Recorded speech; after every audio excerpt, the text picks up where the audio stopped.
Today we're going to make pulled pork, but I'm going to let you in on a few little secrets. I'm going to show you the best way to get through that stubborn stall, which will save you literally hours of time. And then we'll show you a way we can impart some smoke flavor without actually having to cook it in our smoker. This actually is being cooked right in my oven, but that'll be our little secret. Make sure you stay to the end to get all these little tips and see how it turns out. Today we're making pulled pork, and the pulled pork is actually one of the easiest things to make in the barbecue world. May not seem that way, may seem very intimidating, but I'm here to show you that it really isn't. It's very simple.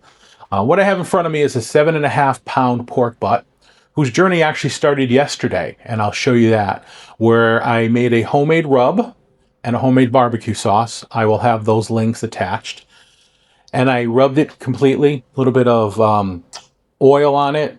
Some people use mustard, some people don't do anything. It really is up to you. Wrapped it nice and tight and put it in the fridge overnight. I'm going to take a little bit of neutral oil and just give it a nice little coat. All right, we just get it all in. Makes it adhere a little bit better. Always have a towel ready too.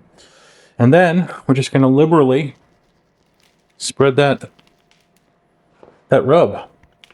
And you don't have to rub, but push. Get it in. Right?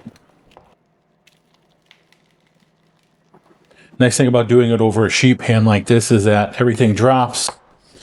And then you can just pick up the pieces. Because I'm going to do it low and slow. Render out all that fat. Give it a nice flavor. This is the pork butt, so it's part of the front part of the pig. It's not the back part, which, despite the name.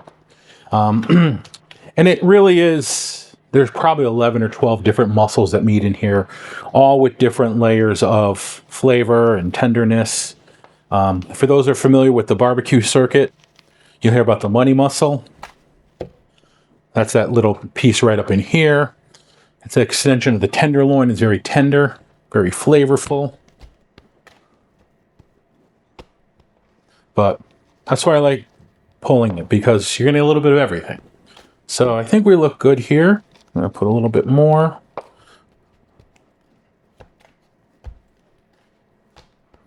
All right. And we're good. Okay, now we're just going to wrap it. So I'm going to take my plastic wrap. We're going to place this right here. Again, it's always a good idea to have towels. And we're going to give this a little bit of a wrap. Because I like to be safe, I'm going to give it a second wrap. Turn it this way. It's nice and tight.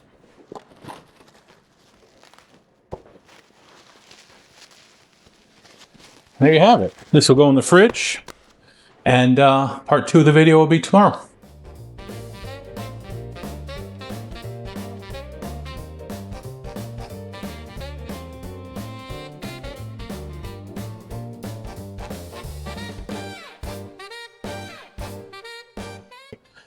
So this morning I came up, took it out of the fridge, unwrapped it, and it was just amazing. The color, as you can see in here, it's dark, it's rich. The aroma, the smoked paprika is really filling the air with just that smoky, wonderful aroma, which is going to work its way into the meat. So what I have here again is the pork shoulder, pork butt. And when I say butt, it's not the back end of the pig, it's the front end of the pig. Again, very forgiving cut. And what I did is I have my meat thermometer in here. See, it's a wireless probe. And I'm basically going to put a 1/2 cup of apple juice in a foil-lined tray. I do have a cooling rack or cooking rack inside of the tray to allow for circulation. And what this will do is prevent anything from burning in the bottom of the pan. I like using heavy-duty tin foil, makes it easier on cleanup. What it's going to do now, it's going to go in the oven, 275 degrees. It's going to go in for about 4 to 5 hours. What's going to happen is it's going to hit what we call a stall. And you may have heard that. It's when the temperature hits about 165 degrees. Typically, that stall is going to last multiple hours. But I'm going to show you a way that we can bypass that stall and speed up the process. So in the oven, it's going to go now, 275 degrees, and we'll see you in a couple hours.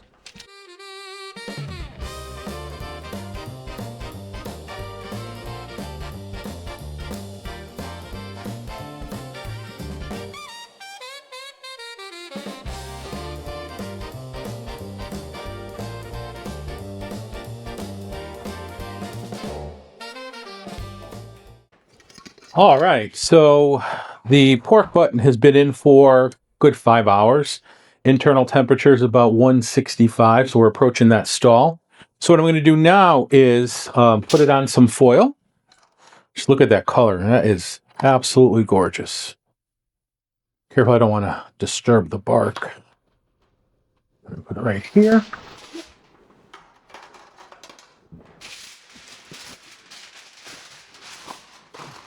Got some heavy duty foil here.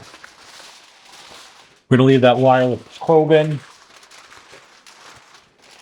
what I'm going to do is I'm going to throw in a little bit of a couple ounces of apple cider vinegar.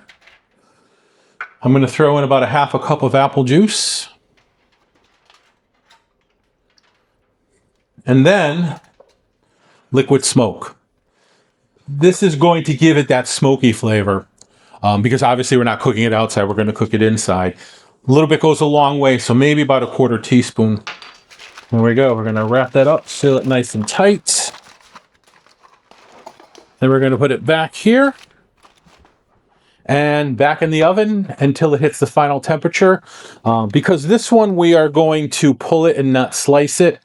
We want to get it to over 200, 203, 205. We want that collagen breaking down. So 203, 205 is really where we need it to be. So here it is. That is hot. So I'm going to use my trusty towels and we're going to put it back in. We'll see in a couple hours. So, all right. So here we are. It's about 3 hours later and my thermometer just went off saying that we hit about 203. So I'm going to pull it out of the oven. Oh, yeah. Look at that. I'm going to take that juice and throw it in the pan, but I'm going to let it rest first. I'm going to check the internal temperature. Yep, we're just over 200. And the thing is, you can kind of see it jiggling, so you know that's a good sign. So I'm going to throw this in my pan.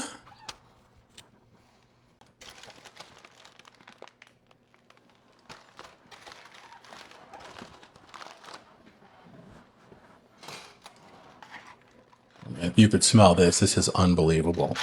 It smells like it just came out of the smoker. Actually, I'm going to leave that in for like that. Try to save some stuff. All right, so I'm going to tent that. We're going to let it rest for about an hour, and then we'll come back and we're going to pull it and we'll plate it for dinner. Look at that. Can you zoom in on that? Beautiful, beautiful, beautiful, beautiful.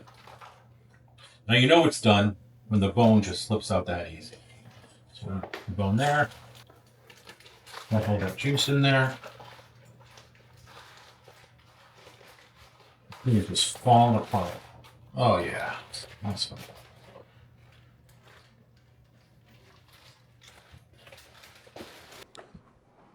Sorry, I had a little bit of audio problem there. But like I said, the bone just comes out. And then there it is. Now, it's still going to be a little bit hot. I do like to get in and kind of tear it up by hand, shred it by hand. But you can also use a couple forks. And I may just do some forks just initially, just to, break it up to diffuse some of the heat. Because like I said, this thing is holding on to heat like you would not believe. But I do like to eventually go in and get it all with my hands because you never know if there's kind of big globs of fat you may want to get out. But yeah, this is looking really good. And of course, you always have to taste along the way. Oh yeah. Try a little bit of that bark.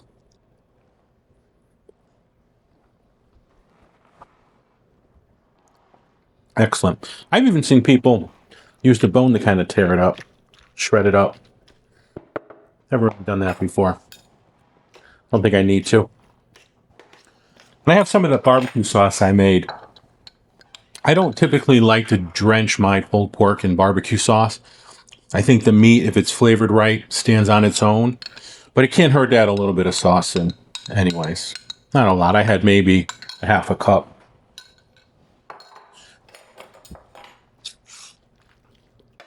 And then I get in and I just... Don't be afraid to get your hands dirty. Toughest part is it's hot. It's very hot. And the more you do this, the more immune you get to it. But nonetheless, it is still hot. So maybe we'll go back here.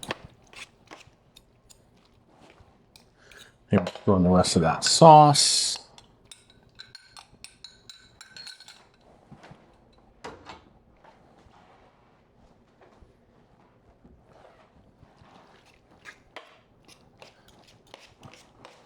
And just tear it apart. Go at it. Make it as chunky as you want, as thin as you want. Dumped all the juices from that bag, and in that bag, in the foil, we had the drippings of the pork fat. I had a little bit of liquid smoke. I had some apple cider vinegar and some apple juice, and just let it kind of almost braise in its own liquid. And again, you can serve this on rolls. King Hawaiian rolls are nice, or any hamburger or sandwich rolls, or just simply plate it up and have it as your main protein. Look at that, pulled pork. Let's try it again. Now, if I was making this for a bunch of people, I obviously wouldn't reach in and eat, but this is just for my family, so. And what we don't use tonight, I will put in portions, vacuum seal it, and freeze it. And then when I want it, you can just heat it up, and it'll be good to go. So if you like what you see, please subscribe, hit the like button. I would love to hear comments if you tried it, what worked, what didn't work, what would you change? And if there's anything else you'd like to see, certainly let me know.